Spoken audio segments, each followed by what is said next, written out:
Hello and welcome to Voices of the Vic podcast with me, Ben Aiton, and Mike Duffy. We'll be shortly joined by Caity Kirkley as well. She's just finishing off her dinner and then she'll be joining on with us as well. And we are here to talk about Watford's 1-0 away victory at Rotherham United at the New York Stadium. It was an exciting encounter yesterday, so we're going to be dissecting that very shortly. But someone who actually went there yesterday was my right-hand man, Mike. Firstly, how are you doing, Mike? And did you enjoy your trip yesterday to New York? Second time in a couple of months for you in New York, isn't it? I know, yeah. No, it was good, mate. I mean, the football on show wasn't great, but look, it's 3 points, and I'll never grumble at 3 points. I know a lot of people are making a bit of a meal out it on Twitter at the moment, but 3 points is 3 points. I got the train up.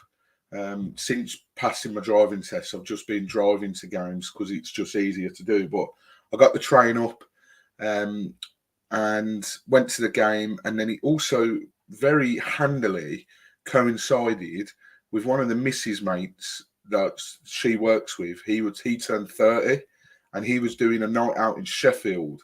So I went over to Sheffield afterwards and went on a night out with him. So straight from the New York Stadium, got in an Uber, back to the Airbnb, quick change, and then out in Sheffield. And it made the day a little bit better, the fact that we'd won 1-0. And I must say as well, the chances of them listening to this is very slim because I don't know who they are. But I went for a curry in Sheffield at Akbar's. I went in there and there was 2 people in Watford tops sitting there in Sheffield. And I was like, that's brilliant. And then I went into a bar called Cavendish, and there was a guy with a gilet on with a Watford badge. So I was like, I was in company of Watford fans throughout the evening, which was nice. But all round good day. Done a match day vlog as well. So if you haven't already, it's on our YouTube channel. Go and check it out, please. That'd be great. But yeah, really, really good, mate. How are you? You all good? Hornets everywhere. I'm glad to see you came across a few last night. Matchday vlog is fantastic as well, so make sure you check that out as well. I was going to give it a little plug, but you've already done it there, Mike. Hands down, I think that's Mike's best one to date so far. So yeah, make sure you check it out. Get in the comments, hit the like buttons as well, and make sure you subscribe to our YouTube channel for plenty more content that will be coming up very shortly.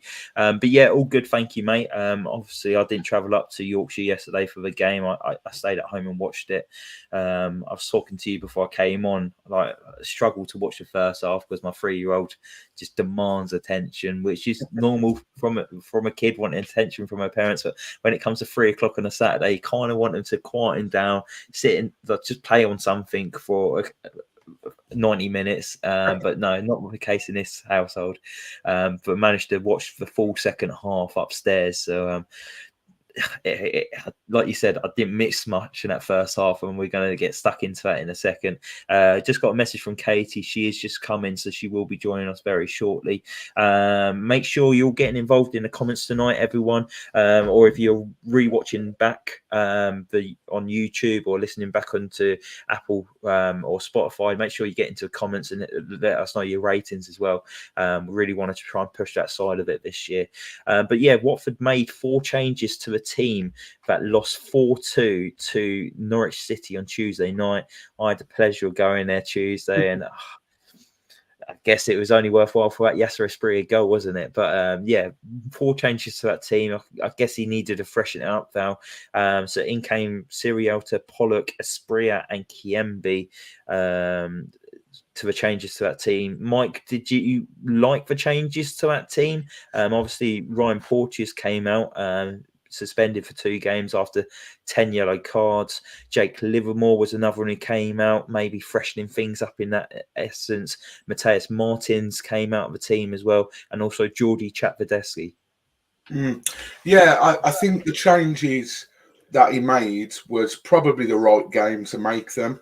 I know a lot of people did not like that team when it come out, and it was maybe a tad defensive considering we were coming up against bottom of the league who had only won 3 times all season. But I think if you were going to rest Jake, the game like Rotherham, and I mean that with no disrespect, I really do like Rotherham. I hope they stay up. They're obviously got a bit of a mountain to climb because I think they're 12 points or 13 points adrift now, bless them. But if you're going to do it, maybe the playing against bottom of the league is the best time to give Jake a rest, because he's getting on a bit now, and he playing week in, week out and playing as many minutes, he's not going to be able to do it. I actually don't think Sierra had that bad of a game yesterday, to be honest. I know he's a bit rash and playing in that sort of CDM role, and you're sort of watching beyond your hands a little bit when you're seeing him in that CDM role. But I think he did all right, to be fair. Pollock coming in, not a problem with that. Porteous is a bit scatty at times, and I think obviously with the suspension, and he wanted to rest Jake, that was the obvious one to make. And I thought Pollock had a solid game as well, and a good test for him. You know, Rotherham are a physical side, as we saw later on in that second half, and maybe sort of, and again, I really don't want to slag off Rotherham too much, but a bit more his standard, perhaps. I don't know if that's being a bit disrespectful, but I thought he put a good account of himself in there. Asprilla, need I say anymore? He has to start as many games as possible, so I'm glad he come back in. And it was nice to see Kayembe come back in as well. You know, we've missed him. You've said a couple of times, Ben, recently on the pod, there's been a Kayembe-shaped hole missing from this Watford side, and it was good to see that hole sort of filled back in yesterday with Kayembe's inclusion. So yeah, I mean, like I say, perhaps a tad defensive going up against bottom of the league, but look, we need to make changes. The Championship's relentless, as we know, but hopefully now we've got a week to rest, that it'll be a bit more, bit more attacking and a bit of a nicer looking side come Saturday against Huddersfield.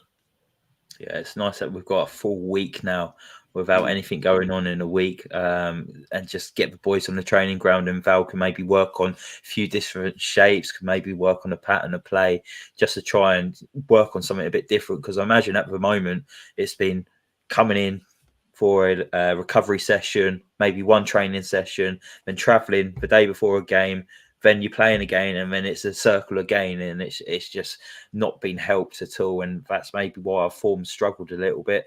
Caity, you finished your dinner, you're here. We're still talking about the team news, luckily, so you've not missed much of a show. What did you make of that starting lineup yesterday?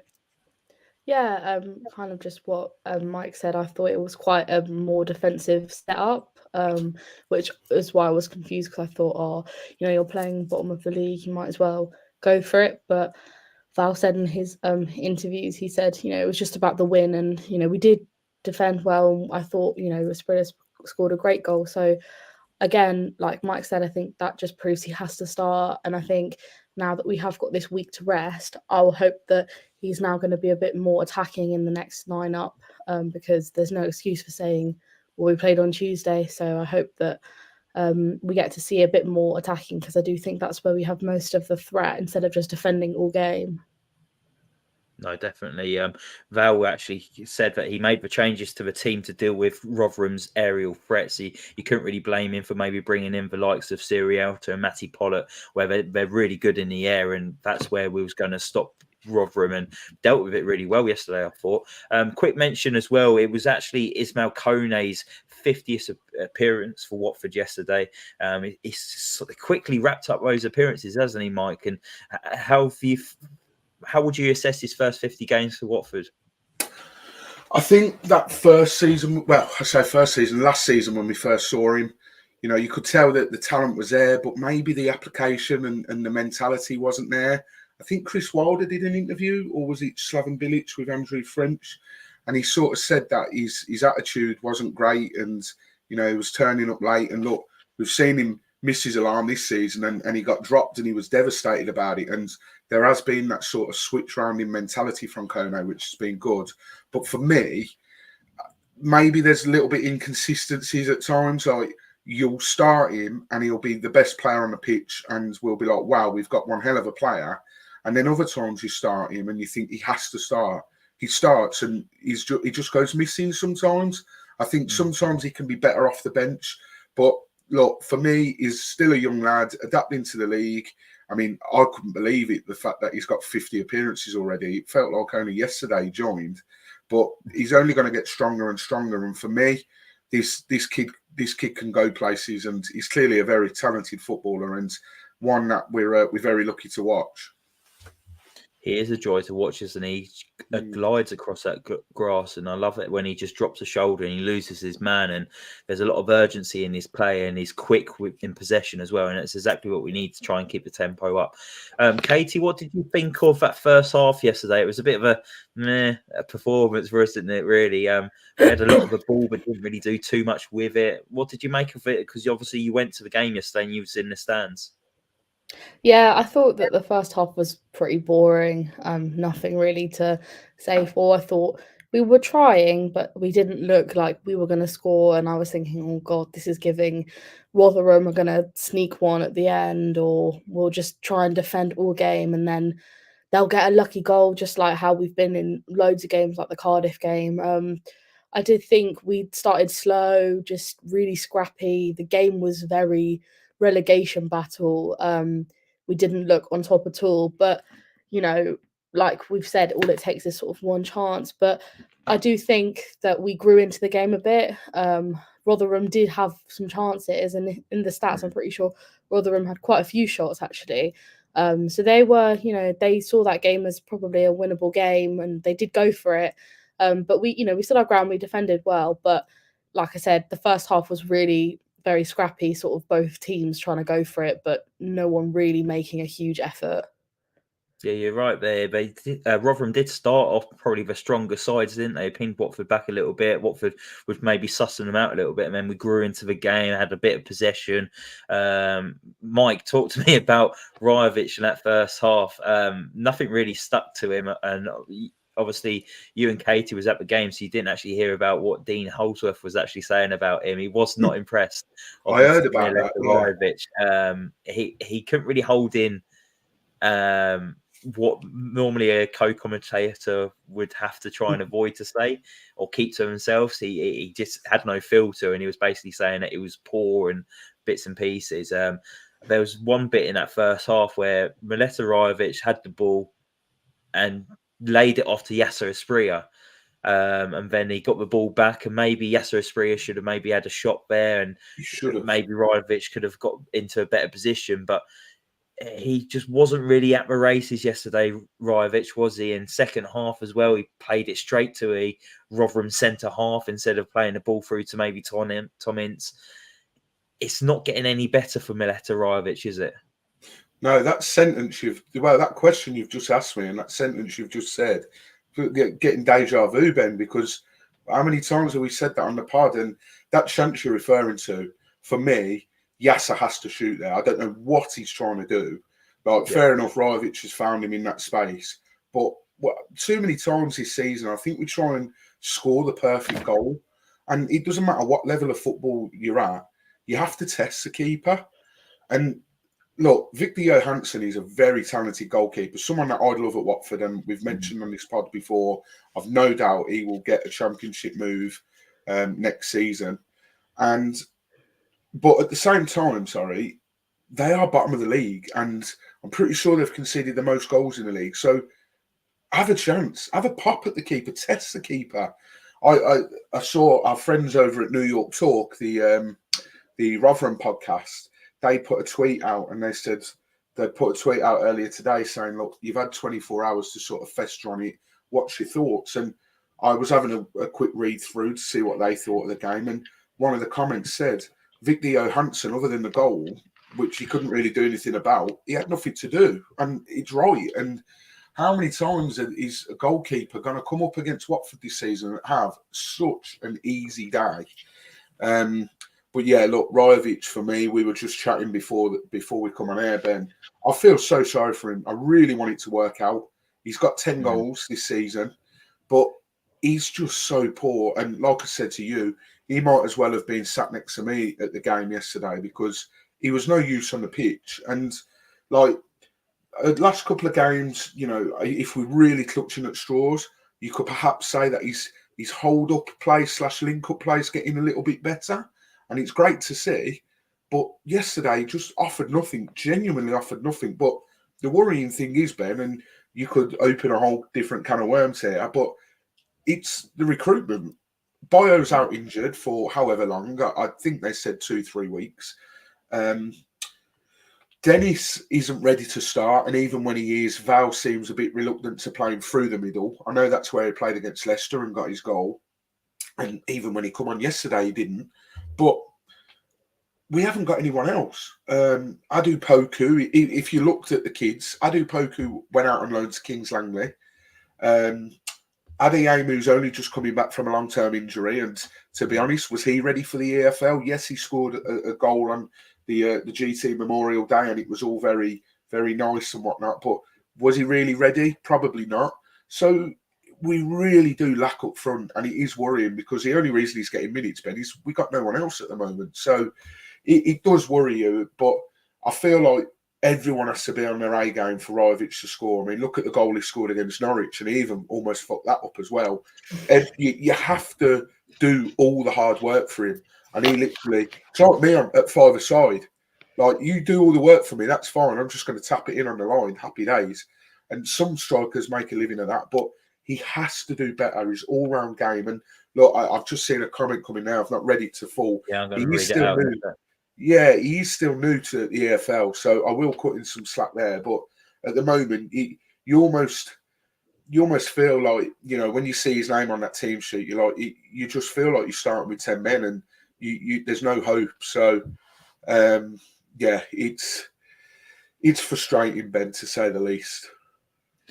I know, and I like you, I feel bad that we're having to talk about him all the time. But being a podcast, you need to talk about the itching topics that are going on in the terraces, and obviously Rajvic is the main topic that Watford fans are talking about because of his performances outside the penalty box, and it's been really evident lately that he's not up to scratch really. Like you say, the other players have to do the hard work for him. Basically, I don't really see Rajvic returning that favour for his teammates.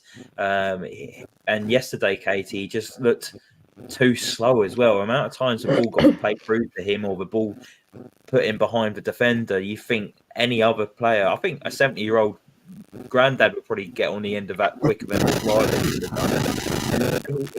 It's so poor. And all the tweets today from Rotherham fans as well saying they'll be embarrassed if they had a striker playing up top for them because of how poor he was. It's not great, is it, Caity, really? No, and I think like everyone is at first I was like, okay, cut him some slack. Like, okay, maybe he isn't getting good service. Maybe he needs time to adapt. But it has been like, what, 6 months now since he's been playing, and he plays very regularly that it's not to the point where, oh, maybe he's still adjusting. I feel like he's had enough time to prove himself. And yes, he can say, well, he's got this many goals, but most of those have been tap-ins where he's managed to get, on the end of one. And I just think he has nothing else to offer. Like, he can't do anything else. If he was still working really hard and winning headers and putting in fouls and putting on pressure, I would say, you know what, he still does that, but he doesn't. He literally does nothing. And even at Rotherham yesterday, I was like quite close to the pitch, and I feel like, I don't know why, but Rotherham, I felt really like close to the pitch, and like you're quite high up so you can see, and like even when he's running, I genuinely think I would be faster than him if we had to like have a race.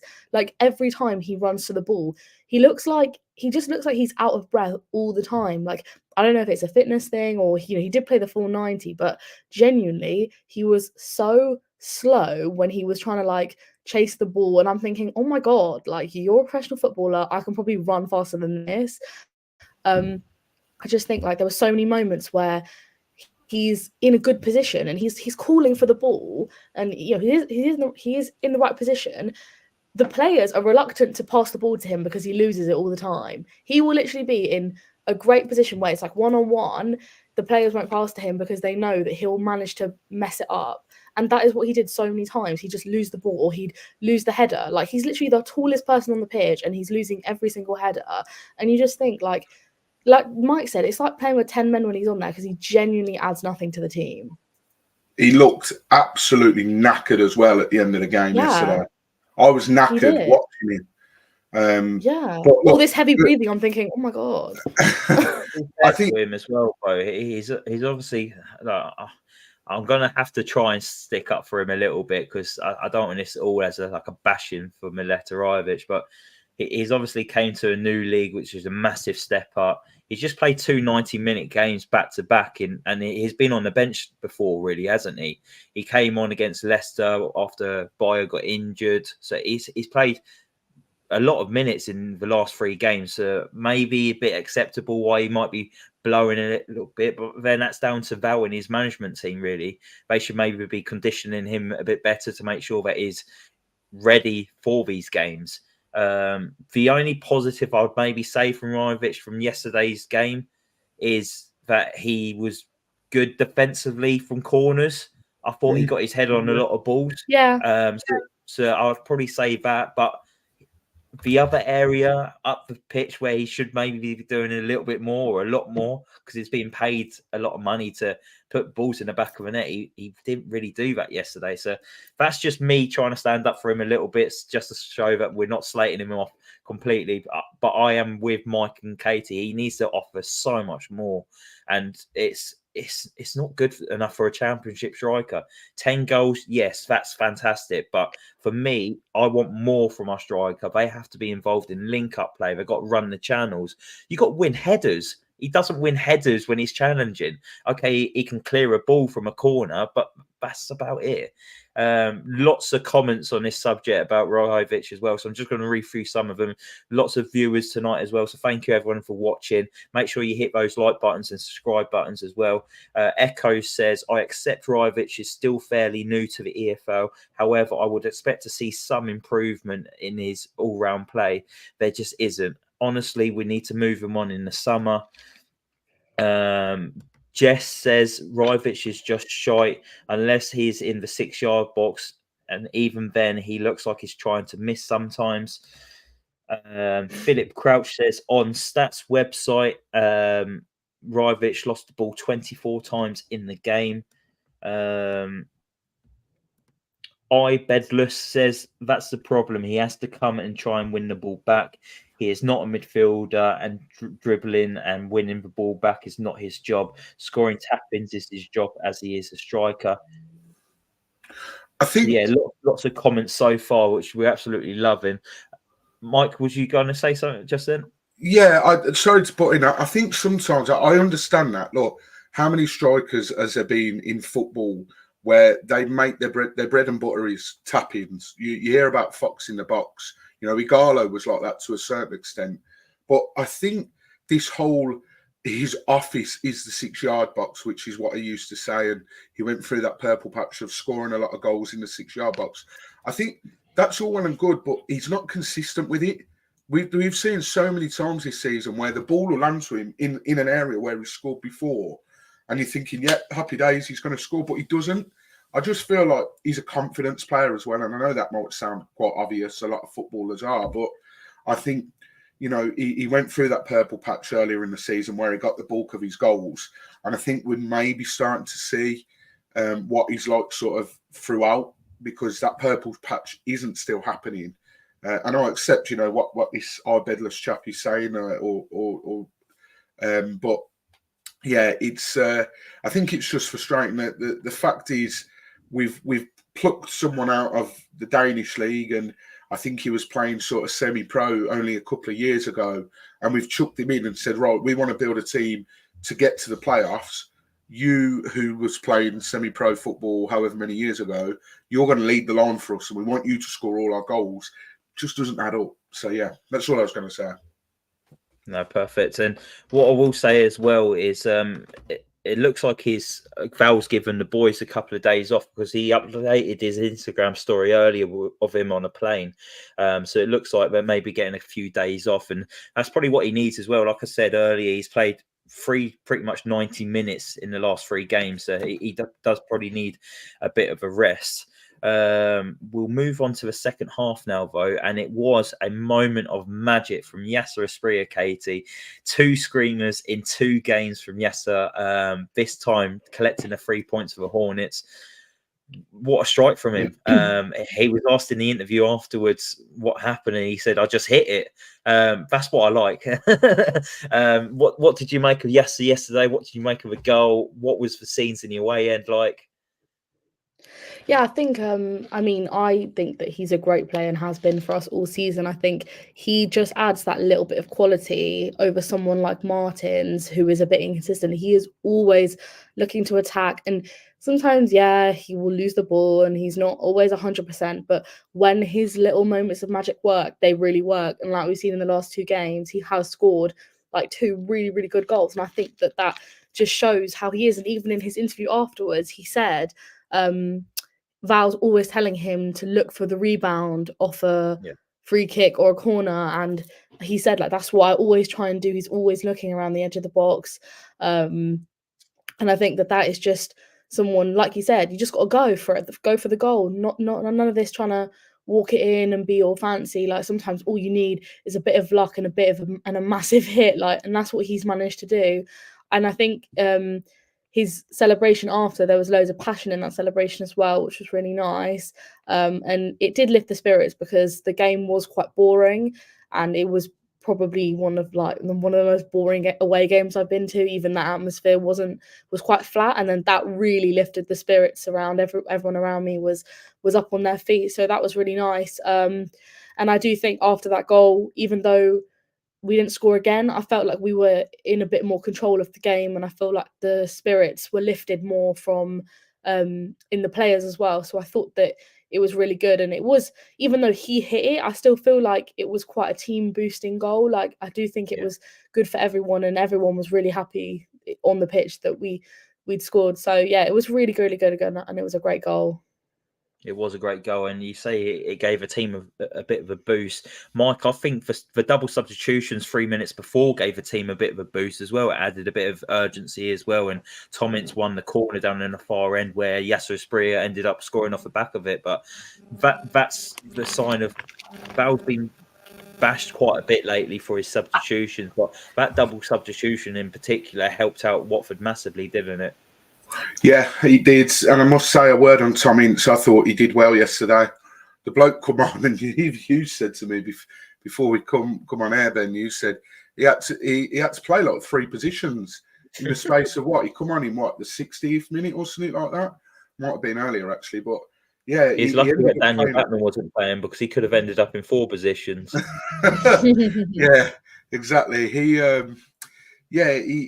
ended the game at left back. And do you know what, though? He can pick a pass, Tom Ince can. And I know his legs aren't what they used to be, but he knows this league inside out. And I mean, Rotherham fans, I don't know if there's any in here, but I'm sure that they'd probably say this if they were watching. He's got a tremendous record against Rotherham. I mean, feels like he's got a great record against every Championship club, really. But I'm sure it's something like 9 goal involvements in 10 games. Which is just outstanding. I mean, that's obviously gone up now to 11. But, he had a chance that sort of not long after coming on, which unfortunately went into the stands. It probably wasn't far off hitting Caity, to be honest, Tom Ince's chance. It actually hit the guy next to me. The substitutions helped. And the amount of times... the amount of times you've said on this pod, Ben, where we often discuss Val's subs either being really good and injecting a bit of energy into the team, or quite the opposite. And I think yesterday it helped us. So fair play to him for those substitutions. And yeah, I thought we got up the pitch more and we looked more energetic. So yeah, I was pleased with those subs. I mean, I'd have brought Dennis on a lot sooner, obviously. And I was very surprised to see him come on for whoever. Did he come on for Ken? Or I can't remember who he came on for, but he didn't come on for Rajovic, is my point. Jamal Lewis, I think it was. Oh, yeah, it was. Yeah, it was. It was Jamal, because that's when Tom went to left back. So, yeah. But, yeah, I was pleased with the substitutions. I thought they did. They did what they needed to do. Going back to Yasser Asprilla quickly as well. Jess says she just loves Yasser Asprilla. I think he just gives Watford fans a lot of joy, doesn't he, Caity? He's an exciting player, bums off seats, unpredictable. You don't know what you're going to get with him. he's just I think it's just the perfect saying of enjoy him while you can, because I don't think he'll be here in the summer, will he? Yeah, I do think he's someone who could really quickly get snatched up. I do think, like, obviously, I think he's a great player. I do think he has a few faults. Sometimes he can be like super frustrating to watch. So I don't know if that's me. Yeah, so sometimes he can be quite frustrating. I've found times where he just, sometimes he'll lose the ball quite often because he's just not. He's small, but he's almost needs to be just that little bit stronger, I think, when he's trying to run past players. But then when he does do it, it's really good, and he can get in some really good positions. And I do think sometimes you need those people who are just going to shoot and be selfish, because most of the time they're probably going to go in with him instead of trying to slow it down and look for someone else. And I think that's what he does. He just goes for it, and I think that's a really good trait to have. But I do think he could get snatched up in the summer. Especially if we sort of stay where we are now. We're not going to go up, we're not going to go down. He'll want to obviously progress. And I do think if someone comes in with good money, I 100% think we should sell, because we need that money. Yeah, definitely. I think, what I like about him so much is that he'll always buy a ticket. He's not afraid to shoot from distance, and he's not afraid to work the goalkeeper. And I just wish more people in the team would do that, because one shot on target the whole game for Watford against bottom of the league Rotherham United is just not good enough in my eyes. In fairness, Rotherham only had one shot on target as well, so it weren't a particularly exciting game yesterday. Mike, question from Echoes, and I actually had this written down to ask anyway, so great minds think alike, Echoes. How much has Yasser added to his value this week alone? And my question to you would be, Mike and Caity, is what valuation would you give Yasser Asprilla at the moment, bearing in mind that we're probably going to look to cash in on him at the end of the season? So what would both of your valuations be for Yasser Asprilla? At this moment in time, yes, he's had a really good week, 2 great goals. I would say 20 to 25. We're not going to fetch, at the moment, we're not going to fetch what we did for Pedro. He's not on the level that Pedro is at the moment. He has games, sometimes he'll start them, and we've said on the pod he'll go missing a couple of times maybe, and sometimes he's better off the bench. But look, he's a fantastic player.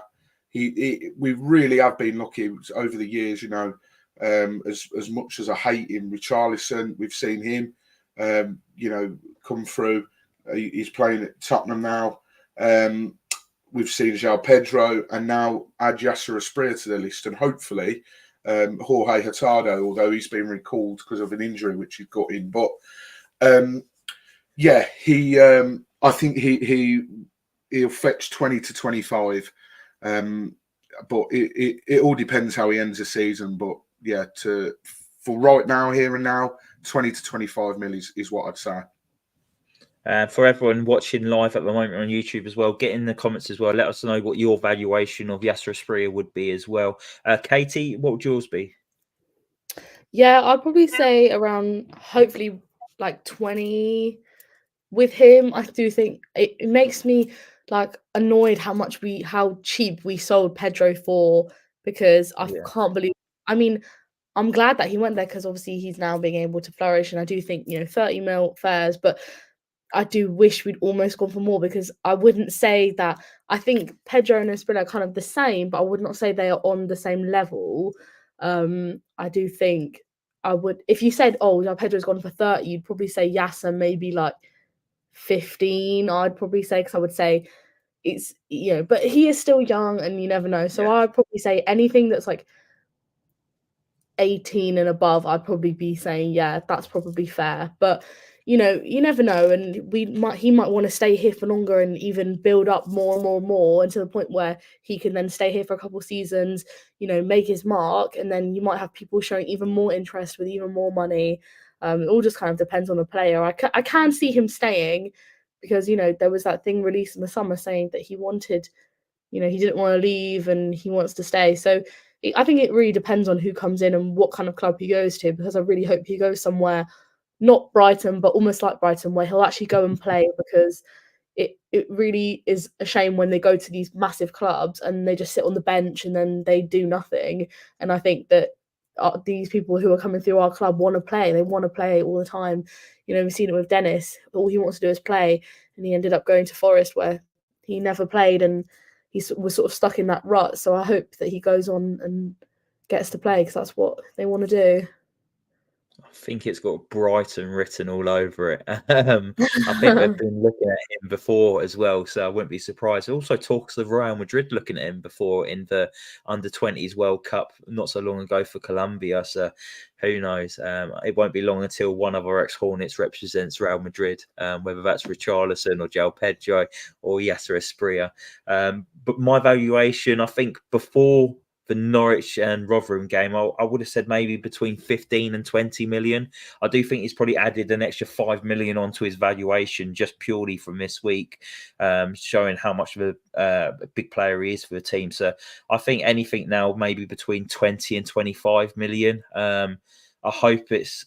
I don't want to see him go for anything less than 20, but that's going to be a massive ask for a championship side to put a £20 million price tag onto a player. So yeah, we'll have to wait and see on this one. Moving on to maybe another player who's done very well yesterday, nowhere near a £20 million valuation though, is Matty Pollock. Mike, I thought he was absolutely outstanding yesterday. He was probably my man of the match. I thought it was a perfect game for him to come in on. Okay, Ryan Porteous made that decision a lot easier for Val yesterday, but I thought he did everything you could ask of him yesterday. I thought he was outstanding from the moment he entered the pitch, from the moment he left the pitch. What did you make of Matty Pollock yesterday? Yeah, no, I agree. I think he did very well. And look, it wasn't long ago we heard he put in a transfer request, and then, Val's obviously spoke to him and he had his opportunity coming against Southampton in the Cup, did really, really well. Then played on the Wednesday night against Sheffield Wednesday, did very, very well. Helped us get our first clean sheet in however long it was. Funnily enough, our first clean sheet since Rotherham. Coming again yesterday and again got us a clean sheet. And he's one of these players where, unfortunately for him, whether he likes it or not, he's not going to be one of the first names on the team sheet. So any chance he can get, he's really grabbing it at the moment. And fair play to him. We've seen him flourish at Cheltenham. He won Young Player of the Season at Cheltenham. Seen him flourish. Aberdeen loved him. When we put that tweet out to say he's handed a transfer request in, that was one of our most interacted tweets. And it was full of Scottish football fans. Like, Aberdeen, got to make sure we pay what we can to get him. Look, just Scottish football fans in general saying we need to go in for him. I think Barnsley were on about going in for him as well. So yeah, look, he's doing what he can to, when he does get the chance, he's really taking it. And fair play to him. I love nothing more than signing a young lad from a lower league team and helping them flourish and get through. Watford used to be that all the time, whether it was someone coming through our academy or whether we'd sign someone from, well, look at Danny Graham. He was at Carlisle. Granted, we didn't directly sign him from Carlisle, but you used to seeing Watford sort of go to these lower league teams and paying a smaller fee for a player and developing them. And Pollock's no different. He was very highly rated at Grimsby, and he's come in and it's not quite worked out. And at the moment, any chance he's getting, he's taking it. And fair play to him. And I'm buzzing for him. And for me, he gets that starting place on Saturday against Huddersfield. What I like about him as well is his never die attitude. He could have easily thrown in his towel and wanted to leave in January, but he said he wanted to stay at Watford and he wanted to knuckle down and get minutes. And it just shows that hard work does pay off, and he's getting the rewards for it now. So I'm over the moon for him. And he seems like a decent guy behind the scenes as well. And I'm just, like you, I'm really pleased for him. I think he did really well yesterday. I'm going to read off some stats now from Matty Pollock's performance yesterday. Obviously played 90 minutes. He made 12 clearances.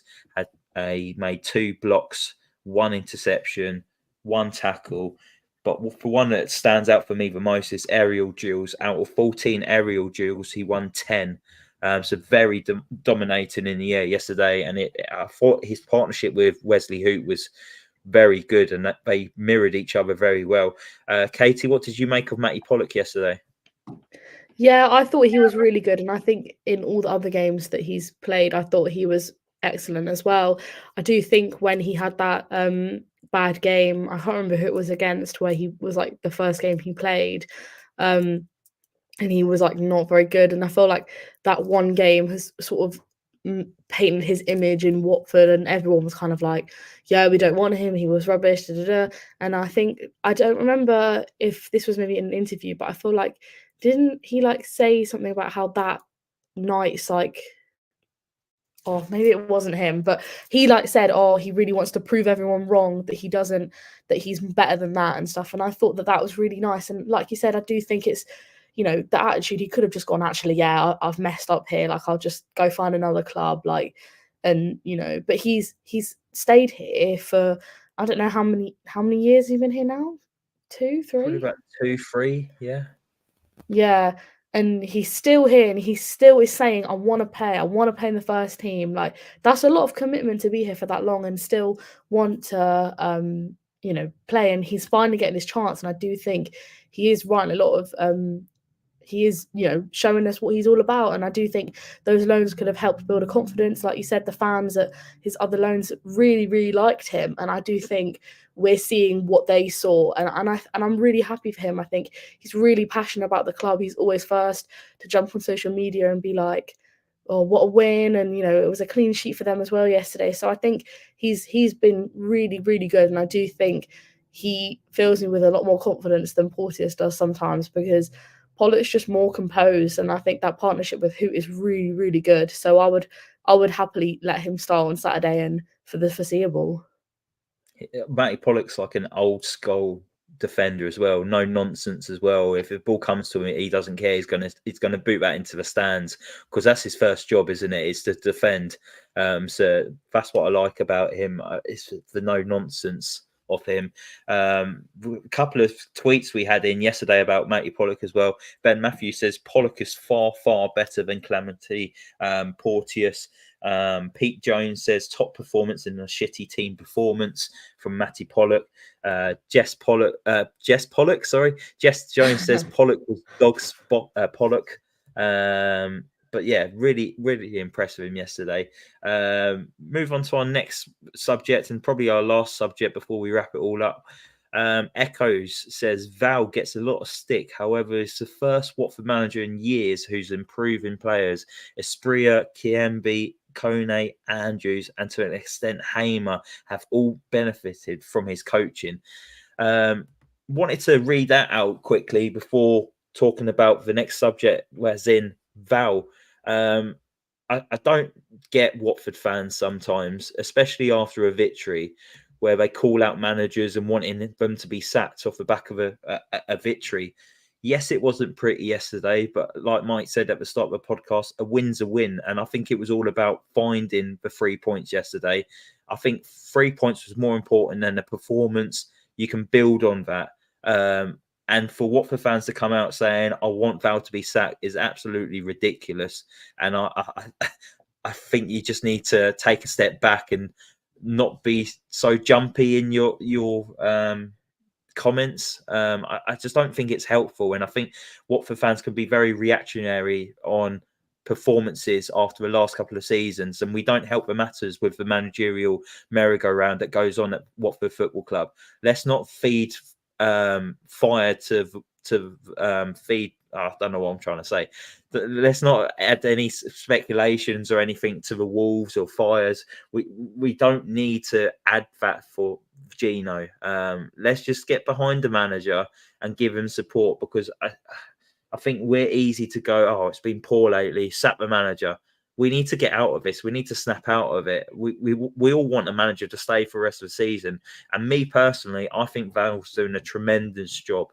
The size of the squad he's got, the culture that he's reset is second to none. How many managers have we had in the last 5 years where it's gone to shit? It hasn't with Val. Yes, we're mid-table in the Championship, but we knew a lot of work was required this season. Val's not moaned once about it. He's just getting on with the job. And that's what I really like about him and what I respect about him. Mike, what do you think about Val at the moment? Are you one of these people that thinks Val needs to be sacked? I don't think you are. But what's your thoughts behind the whole Val needs to be sacked by some of the Watford fan base? Yeah, I think what you were trying to say was that it's not good to add fuel to the fire. And that's it. Yeah, thank you very much. Yeah, you're absolutely spot on with that, Ben. And we are quite a reactionary fan base. And look, everyone's entitled to their opinion. Us, at the end of the day, us fans, pay our hard-earned money to travel up and down the country and watch the football. So if we think it's shit, we've got every right to say. And if we think that's down to the manager, the players, whoever, we are fully entitled to say that. However, I do think that what we've been after from our team for a long time, Val has installed that now. And in fact, Mark Schofield's just pretty much hit the nail on the head there. Val's got us playing as a team, not as 11 individuals.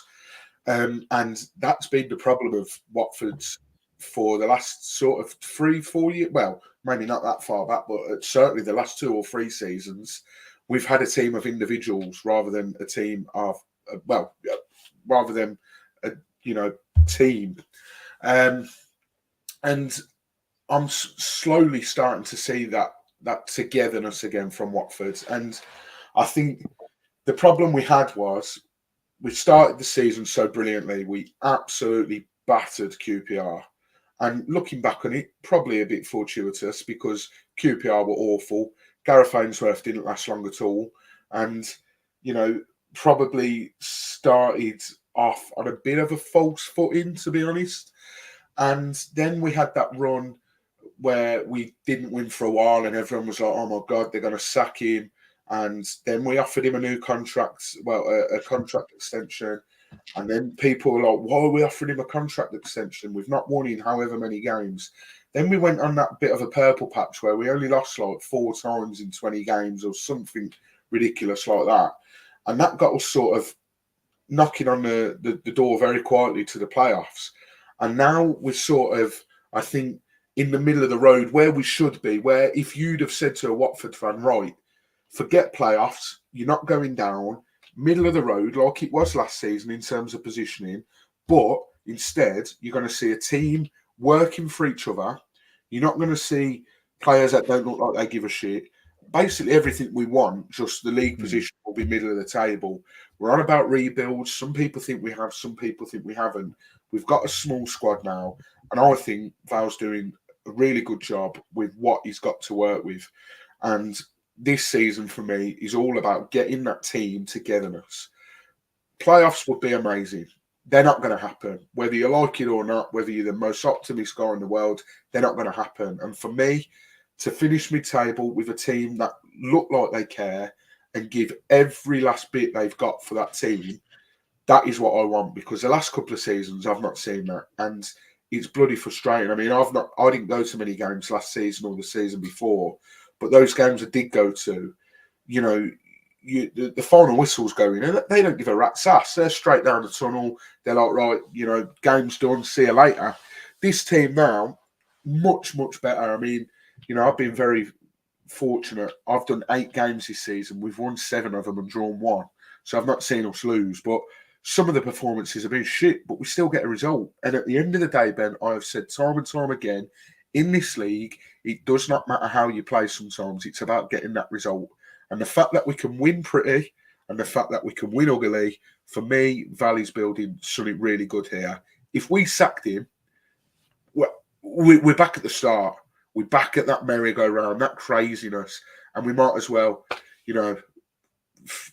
just set fire to all the plans, because it'd be pointless. So, yeah, that's my thoughts on the procedure. I'm very much Valley. I think he's doing a great job.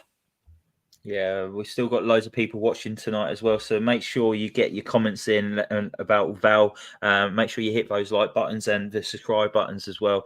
I also want to say, Val is going to get things wrong this season, and he's probably got plenty of things wrong this season. But it's okay to criticise the manager without wanting him to be sacked. Caity, what do you make of Val this season?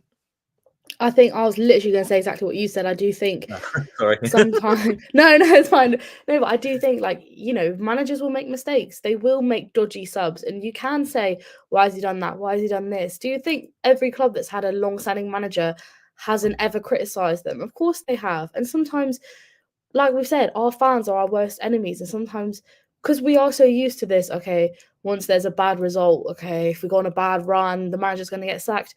I said this every single season, that our fans are just as bad, because they're always like looking for the new manager. Like, yeah, well, he's obviously lost 3 games, so that's it. But I also think the difference is we have a new set of players now who don't instantly drop their heads and think, oh, the manager's going to go now. I think we had that last season where the players gave up because they knew as soon as there was, like, you know, a dodgy 5 games, they knew, the manager's going to go. It doesn't really matter how I play now because someone new's coming in.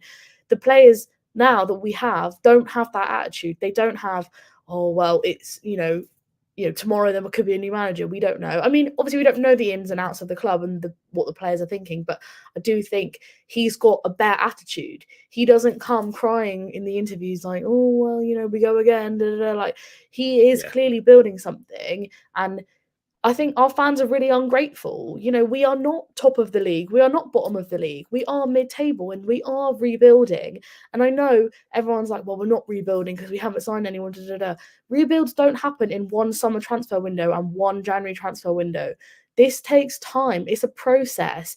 And if anything, mid-table is good for the squad that we have and the games we've had to play in February. I seriously think that we are doing well for what we've had and what we've had to go through. And that isn't Val's fault. That's not the players' fault. That's recruitment. If we don't see a good recruitment in the summer, then we can start and question it and being like, okay, well, there's something bigger going on here. If we recruit well in the summer, then we could have a really good team of really good core players. And I don't think that is anyone's fault, really. Like, that is not Val's fault. And I feel like he gets so much stick on Twitter and everywhere for what he's doing, and he's literally doing such a good job with the players and the situations he's been put in. If you're not backed in the transfer window by the owners, realistically, how can you expect to win games when you've got to play twice a week? No, I totally agree with you. This is a really good discussion as well regarding Val. Enjoying this. If I'm loving the comments as well for getting involved tonight. I'm just going to read through them all now. Jeff Jones Read says, Echoes out there, Ben. Pardon? Read Echoes comment out there. I'm going to get to Echoes very shortly. Don't be disappointed. I'm getting there. Going in order because I'm a bit OCD like that. Jess Jones says, I like Val. Certainly don't want him to be sacked, but I do think that he will be sacked before the end of the season, which is interesting. I think Gina will make him a scapegoat for the lack of signings in the transfer window. Echoes, I'm going to read your one out now. I think you might have had a typo on this one. People that understand football will appreciate the difficulty Val is working under. He's doing a great job with so I know what's coming. He's doing a great job with not a lot. I think it's for new fans or those with short memories who wank him out. I imagine you mean want him out, Echoes. But you have made Mark Schofield's evening because he wanted me to read that one out. So people with short memories basically want him out, and it's probably the younger generation. Mark Schofield also says Val has got us playing as a team, not one individuals. His substitutions are often spot on, and I like the fact he brings 3 on at 60 minutes than too late. And you do see that with Val. He is quite proactive with his substitutions, and he's not afraid to bring on 2, 3, 4 players at once. Overall, he has been very good and just needs to make the Vic more of a fortress. And we know we need to do that at home because I think we're the 6th best team away from home. If we transitioned that home form, we could be much better and higher up the table. Mark Schofield also goes on to say if we beat Huddersfield Millwall, and Swansea. No, in my opinion, we should beat Huddersfield, Millwall, Swansea, and if we do, we'll be right up there. And that's it. It only takes a few results, Mike, to get further up the table, isn't it? Absolutely. Me and Caity, I remember speaking on a podcast. I can't remember which one it was, but we sort of said I think we'd lost or something, and we sort of said we've got 3 games in a week now, and depending on how those results go, we could be like up the other end of the table, and that's the Championship for you. I mean, I know I just said about playoffs are gone, and I really do think they are. I think we're 7 points adrift. Yeah. Those fixtures that Mark read out, who is it? Huddersfield, Swansea, and Millwall, all winnable games. Millwall, all of a sudden, have been dragged right into it. Maybe I shouldn't have got rid of Gary Roro early on in the season because it's gone to pot, hasn't it? It has. And I mean, Huddersfield might have a bit of a new manager bounce. I was having a read up on the guy they've brought in, and he's got quite an impressive CV. And they do tend to pick out a bit of a gem of a coach, Huddersfield do. So it'll be interesting to see if they stick with him if he goes through a bit of a rough patch.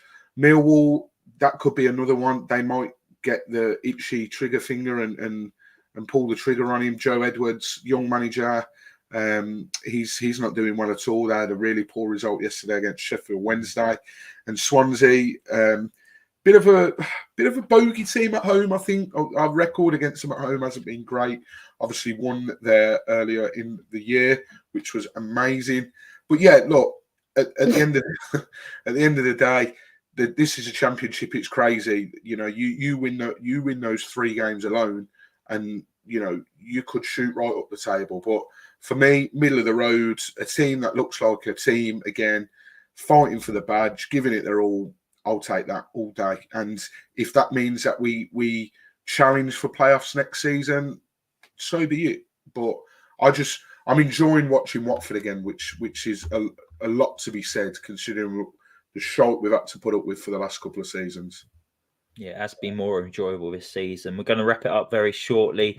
Echo says, note to self, I must put my glasses on when I'm typing. You can, or you can make me laugh whilst I'm presenting and struggle to get my words out. I think everyone enjoys that as well. And then just finish on one last comment. We've just had a WhatsApp message from Joe saying, I'll read everyone else's comments out, but not mine. But I was actually going to save it for the last one, Joe. So just think before you type.